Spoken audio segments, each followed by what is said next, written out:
भारत देश में बसे हुए कोकण जो कि महाराष्ट्र में है।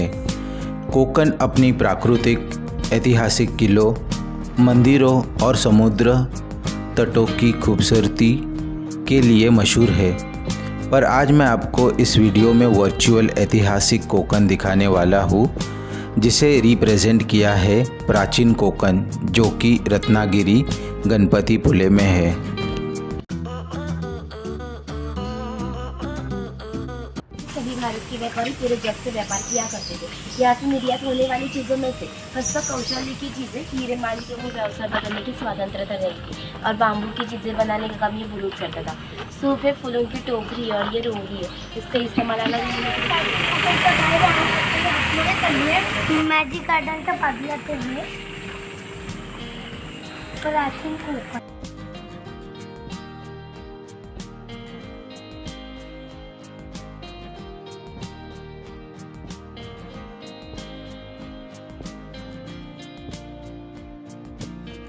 नमस्कार, मी सौरभी प्राचीन कोकणमध्ये आपले स्वागत करते। कोकण टुरिझम डेव्हलपमेंट आणि रिसर्च सेंटर यांची संस्था आहे आणि या ठिकाणी आम्ही पर्यटनातून रोजगार निर्मिती हा विषय घेऊन येथे आम्ही काम करत आहोत। आपली संस्कृती ही निसर्गातून फुलली आहे। पूर्वजांनी विविध वनस्पती आणि प्राणी यांची दैवत्व बहाल करून त्यांच्याविषयीची कृतज्ञता व्यक्त केली आहे। विविध धार्मिक ग्रंथांचा अभ्यास करून आम्ही येथे नक्षत्रबाग तयार केली आहे। प्रत्येकाच्या जन्म नक्षत्रानुसार एक वृक्ष आराध्य वृक्ष म्हणून मानला जातो आणि त्याची पूजा अर्चा केल्यास त्या व्यक्तीला धन, सौख्य, आरोग्य प्राप्त होते। खाली मी पिवळ्या कलरचा बोर्ड लावलाय, तुम्ही तुमच्या जन्म नक्षत्रानुसार तो बोर्ड जाताना पाहू शकता। छान बोलतो ना ताई।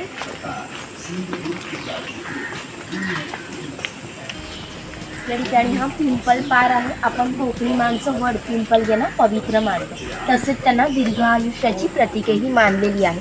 पिंपल पार या कारणाने म्हणतात कारण आजूबाजूला जो दगडी कट्टा बांधलाय त्याला कोकणी भाषेमध्ये पार असे म्हणतात। पार सुमारे 400 वर्षापूर्वी बांधला गेला। जेव्हा पार बांधला गेला तेव्हा येथे पिंपलाचे छोटे रूप लावण्यात आले, म्हणजेच हा पिंपळ सुद्धा 400 वर्षापूर्वीचा शिलालेख आहे। शिलालेखावरती लिहिलेली कविता कवी माधव यांनी 100 वर्षापूर्वी लिहिली। चिपळूण येथे झालेल्या पहिल्या कोकण मराठी साहित्य संमेलनामध्ये कवितेला कोकणची प्रातिनिधिक कविता म्हणून स्वीकारण्यात आली।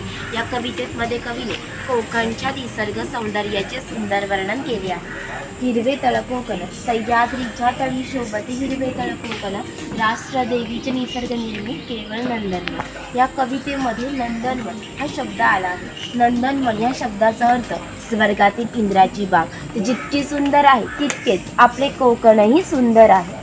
या ठिकाणी ही गुहा काळाचे प्रतीक आहे। गुहेच्या अलीकडे आहे वर्तमान काळ आणि गुहेच्या पलीकडे आहे 500 वर्षापूर्वीचा भूतकाळ। आता आपण इथून पुढे पाहणार आहात 500 वर्षापूर्वीची कोकणी माणसं कशी राहत होती, त्यांची ग्रामरचना, समाजरचना, खाद्य संस्कृती, परंपरा कशा होत्या। येताना सर्वांनी वापरू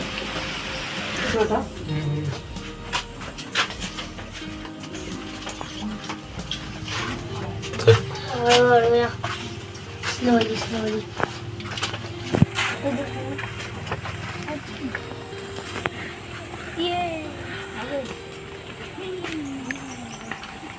ये भगवान परशुराम, हमारे पुराण में उनका ऐसा उल्लेख है कि हजारों साल पहले भगवान परशुराम हो गए। उन्होंने सारी पृथ्वी जीती और जीती और भूमि उन्होंने दान की। दान की हुई कौन सी भी चीज़ हम खुद के लिए इस्तेमाल नहीं कर सकते, लेकिन उन्हें रहने के लिए भूमि की ज़रूरत थी। हम जहाँ खड़े वह हजारों साल पहले समुंदर था, उसके साथ उन्होंने युद्ध किया और उसे 40 से 50 किलोमीटर पीछे ढकल दिया और ये जो भूमि निर्माण हुई है उसे कोंकण कहते हैं और इस भूमि को परशुराम की भूमि भी कहा जाता है।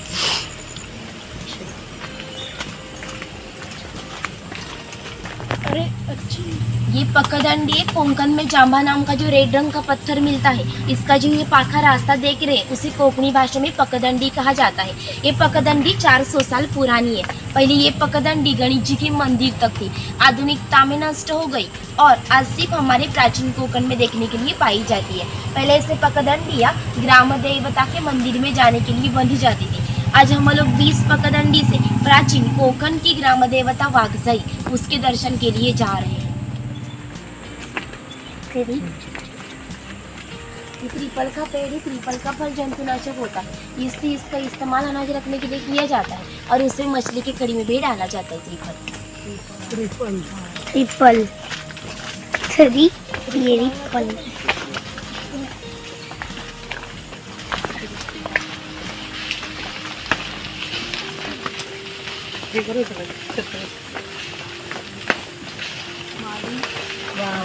छान आहे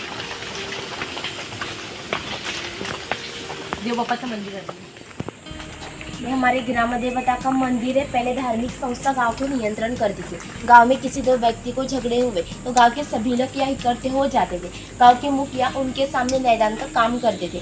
और एक महत्वपूर्ण विशेष है कि संसार में ऐसी प्रथा है कि हर एक के जाति धर्म के लोग अपने अपने भगवान के पास जाकर भगवान का दर्शन लेते हैं। हम कोंकणी लोग भी साल भर भगवान के पास जाकर भगवान का दर्शन लेते हैं। लेकिन हमारे यहाँ संशिंगा यानी होली का त्योहार मनाया जाता है। तब इस भगवान को इस पालकी में बिठाकर प्रत्येक घर में ले जाए जाते हैं। यानी कि कोंकणी लोग और भगवान इनका नाता इतना नजदीक है कि हमारे एक दूसरे के पास आना जाना रहता है। इसलिए भी का नाम बागजाई है। हमने जानबूझ कर रखा है क्योंकि जिस जंगल में बाघ पाई जाती है वो जंगल समृद्ध माना जाता है। और 500 साल पहले कोंकण का जंगल भी इतना ही समृद्ध था और हमारे भावी विश्व में उसे स्थान दिया गया है। हम कोंकणी लोग वटी पलनाग साबिस की पूजा करते हैं, यानी कि हम निसर्ग पूजा कहलाते हैं। इसलिए हमारे देवी का नाम भी प्रकृति के संबंधित ऐसा ही बागसाई रखा स्वरूप माना जाता है। हमारे यहाँ संशिंगा यानी होली का त्योहार मनाया जाता है। तब गाँव के सुविधा से मन्नतें मांगी जाती है। ये वीरगढ़ है, वीर लोगों का प्रतीक चिन्ह। जो लोग युद्ध में शहीद होते ना उनका स्मारक दिखा है।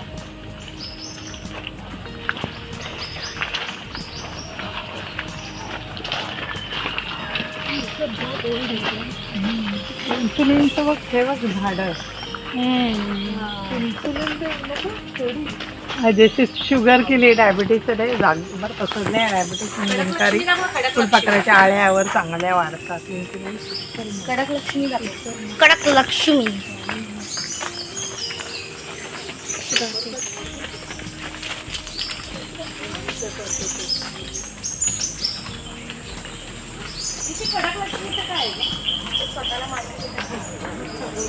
चल आता आगे चल।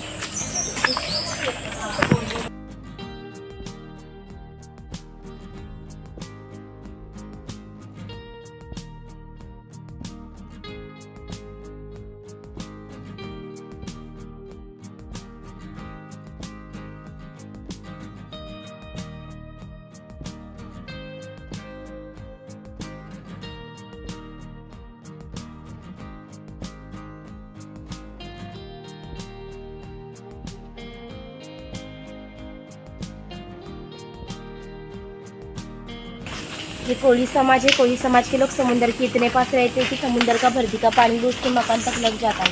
कभी भी इतनी छोटी सी नौका लेकर ये कोली लोग घरे समुद्र में 8 या 10 घंटे मछलियाँ पकड़ती है।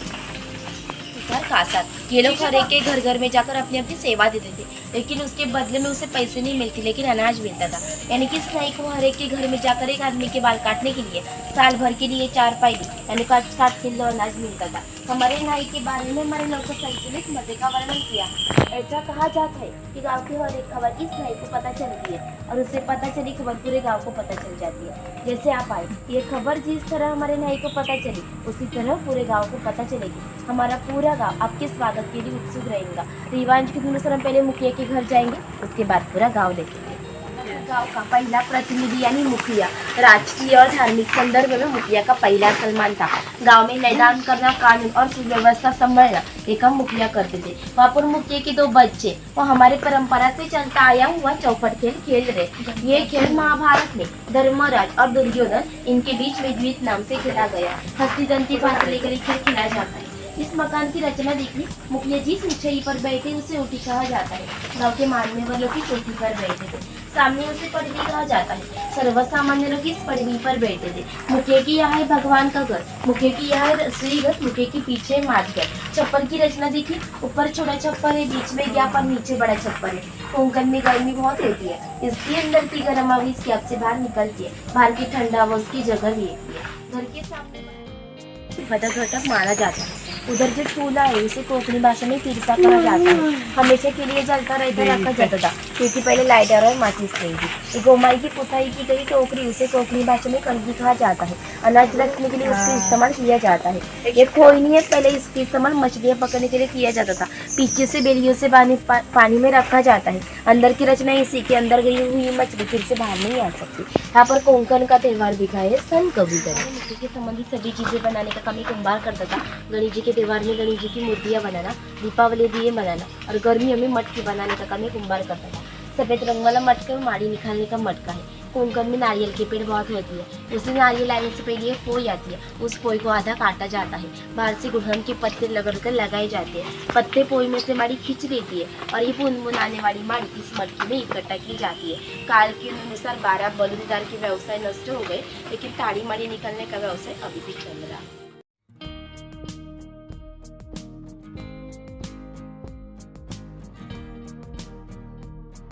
तो 5000 सालों का इतिहास है। इस बंदर में से ही सभी भारत के व्यापारी पूरे जग से व्यापार किया करते थे। यहाँ से निर्यात होने वाली चीज़ों में से हस्त कौशल्य की चीज़ें, हीरे माणिक्य मोती इत्यादि चीज़ों की निर्यात के बनियानी करते थे। इसके बदले में पूरे जग भर से भारत में सोना आता था। यानी कि हमारे देश में जो सुवर्ण युग का दौड़ी है उसका प्रवेश द्वार कोंकण के फोर्ट है। यहाँ पर भी सफेरा दिखाया है।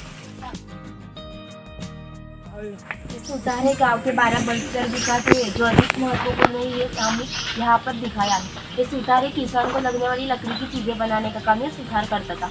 सुतार सावंतवाड़ी का सूता है। सावंतवाड़ी के लोगों को लकड़ी के खिलौने संसार में बहुत प्रसिद्ध है। उन्होंने बनाई हुई सुंदर चीजें हमारे ऊपर हस्तकला बिक्री केंद्र में आपको देखने के लिए मिलेगी। यहाँ पर परदेशी दुकानें भारत की सेल करती है।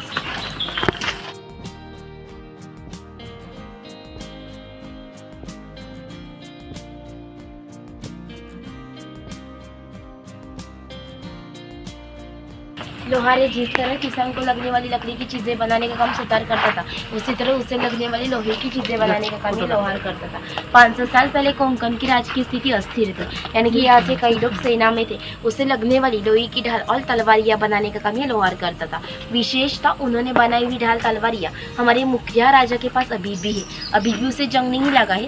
दर दशरहे पर उसकी नारियल का तेल इस्तेमाल कर देते। ये तेल की घानी उसे खून कहा जाता है। सूखा नारियल डाला जाता है। ये जो खड़ी लकड़ी उसे कोंकणी भाषा में लाट कहा जाता है। ये लाट इस साड़ी लकड़ी पर इस तरह बंधी जाती है कि लाट सीधी तरह खड़ी हो जाती है। कोल को बैल बांधा जाता है। ये साड़ी लकड़ी पर पत्थर रख कर तेरी खुद बैठा जाता है और ये सब वजन बैल से गोल घुमाने के बाद भी लाट पर पड़ता है। लाट का वजन नारियल पर पड़ता है, यानी कि अंदर का नारियल पीस कर तेल निकाला जाता है। यानी कि इस तेली को इतना सा तेल निकालने के लिए 1 या 1.5 घंटा लगता है। यानी कि पहले का कोंकणी जीवन इतना ही किसी को भी व्यवसाय बदलने की स्वतंत्रता रहती और बाम्बू की चीज़ें बनाने का काम ये बुजुर्ग करता था। सूप है, फूलों की टोकरी और ये रोली है। इसका इस्तेमाल अनाज धोने के लिए किया जाता है और धार्मिक महत्व भी है। हमारे यहाँ किसी की भी शादी होती है तब घर की कुंवारी लड़की इस रोली में दिया रखकर खड़ी रहती है। शुभ कार्य होने से पहले ही दिया बुझ गया तो कार्य अशुभ होता है।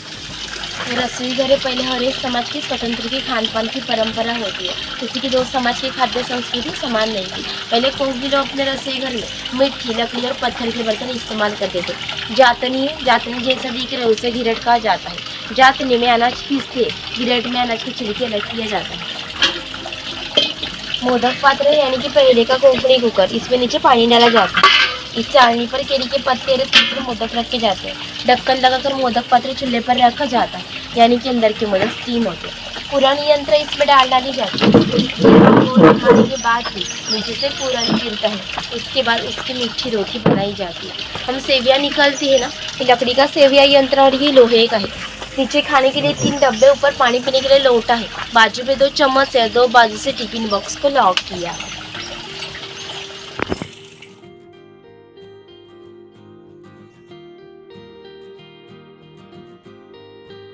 वाला है पुरानी रीति के अनुसार 12 बलूच इधर हर एक के घर में जाकर अपने सेवा देते थे। ये चूड़ी वाला पहले कोंकण में लड़की की शादी 8 या 10 साल में होती थी। तब तक ये चूड़ी वाला इस लड़की को बिना मूल्य चूड़ी चढ़ाता था। जब इस लड़की की शादी होती है तब लड़की के पिताजी चूड़ी वाले को छोटा का सोने का गहना देते थे। इतनी उनकी विधा की थी।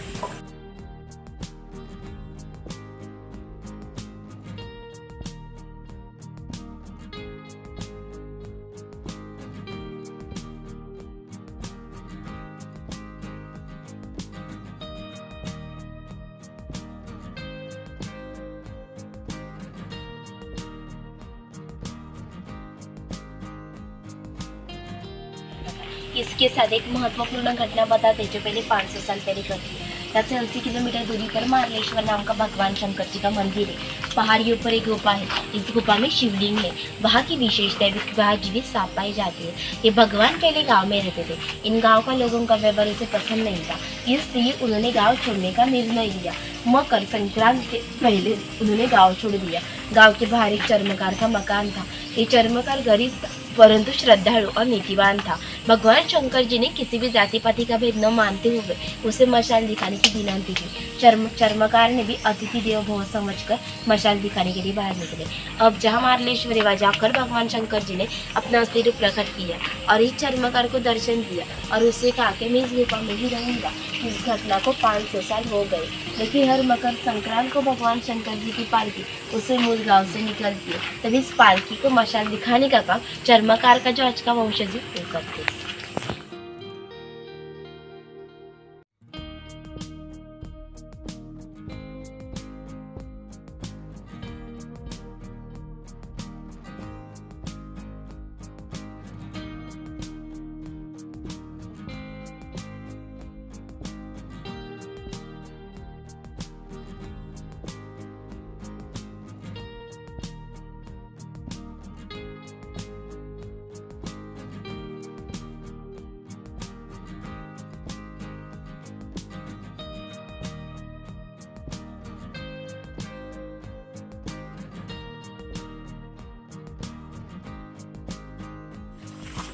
ये धनगरे धनगरे शब्द काढ़ते हैं जिसके पास बहुत धनसंपत्ति होती है। पहले ही धनगर लोग कितने दुर्गम पहाड़ियों पर रहते थे। उनके यहाँ से पहला बस रवि 12 किलोमीटर दूरी पर होता था। लोग जब गाँव में आते थे तो उसके पैरों में खाल से बने हुए जूते, कंधे पर कंबल और हाथ में घुंघरू की लाठी होती थी। इनके पास 200 या 250 घर, 5 से 25 भैंस होती थी। पहले हर एक गाय भैंस की कीमत 8 या 10,000 में जाती थी। इन सबको बेचना चाहिए तो इसकी कीमत कहीं लाखों में जाती थी। इतना धनवान आदमी है धनगर।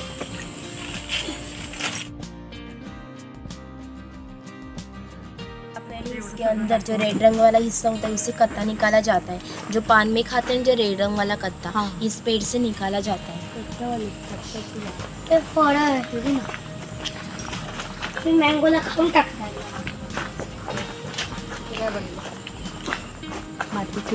यहाँ पर एक कत्था भट्टी दिखाई है।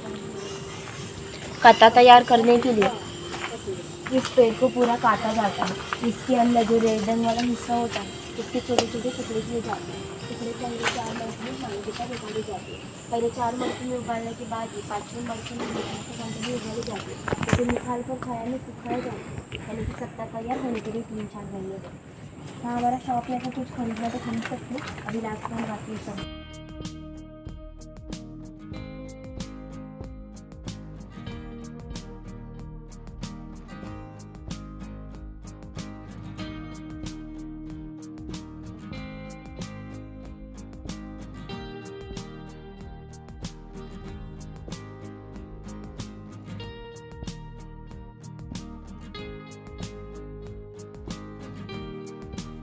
सौरभीताईने अत्यंत छान प्रकारे माहिती दिली. त्यासाठी त्यांना मनापासून थँक्यू म्हणावं असं वाटतं. खरंच छान माहिती दिली. ताई आदिती आरती दीदीला थँक्यू बोल. थँक्यू. वेलकम. एक फोटो काढा आमचा. या मम्मी.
मोदक आम्ही हॉटेलमध्ये थांबला तिथे जेवायला आहे. मोदक, पापड, चपाती, रायता, रायता, लोणचं, डाळ, भात, सोलकढी. रस्सा, सोलकढी आणि मिक्स व्हेज. तुम्ही जरी टाकलात त्याच्यामध्ये तर आमच्याकडे मागच्या वेळेला बाली सर म्हणून माहिती आहे? ते एक इंटरनॅशनली टूरिस्ट फिरतात त्यांनी त्यांची आमच्याकडे जेवायला आले ते अच्छा त्यांनी आमची ॲडव्हर्टाईजमध्ये केली. आम्ही पण जिथे जातो तिथे जेवण छान होतं एकदम उत्कृष्ट. हॅलो हां नमस्कार. गणपतीपुळेमध्ये जे पण काय आराध्या स्टारची फॅमिली आहे त्यांचं मनापासून म्हणजे स्वागत आहे. आता आम्ही इथे जेवायला आलो आहे प्राचीन कोकणमध्ये. तर खाली आपण ऑर्डर द्यायची आणि वरती येऊन तोपर्यंत ते गरम गरम अगदी उत्तम प्रकारचं घरगुती जेवण जे एकदम छान असं बनवून देतात. हे अजय घाणेकर सर आहेत. ते खूप छान जेवण बनवतात. तुम्ही आले तर नक्की इथे एकदा व्हिजिट द्या. तुम्ही सर काय सांगू इच्छिता? आपल्याकडे स्पेशल डिश आहे कोकणी थाळी म्हणून. त्याच्यामध्ये कॉम्बो येतो. कॉम्बोमध्ये रिच मोदक, सोलकढी, थाळीची हे लोकांच्या आवडीचे आहे आणि पसंती पडलेलं आहे आणि ही डिश आमची खूप चालते इथे. आपलं एक कोकणी एक वाक्य आहे. ते वाक्य बोलला तर आम्हाला आनंद होईल. तेव्हा कोकण आपलंच असो. हां कोकणात तेव्हा आपलाच असतो कोकण.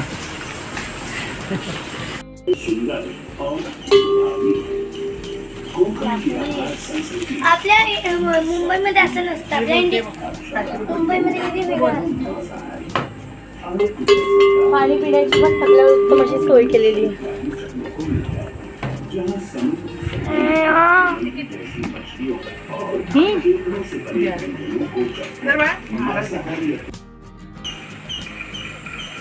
प्राचीन कोकण पाहिलेलं आहे आणि इकडचा जो स्टाफ आहे तो खरंच खूप छान आहे. कसं वाटलं आई तुम्हाला? मला पण खूप छान वाटलं. कोकणात एकदम छान आहे. आता आम्ही हॉटेलवरती जातो. त्याच्यानंतर संध्याकाळी 5:45ची आमची ट्रेन आहे. मग त्यानंतर आम्ही भेटू.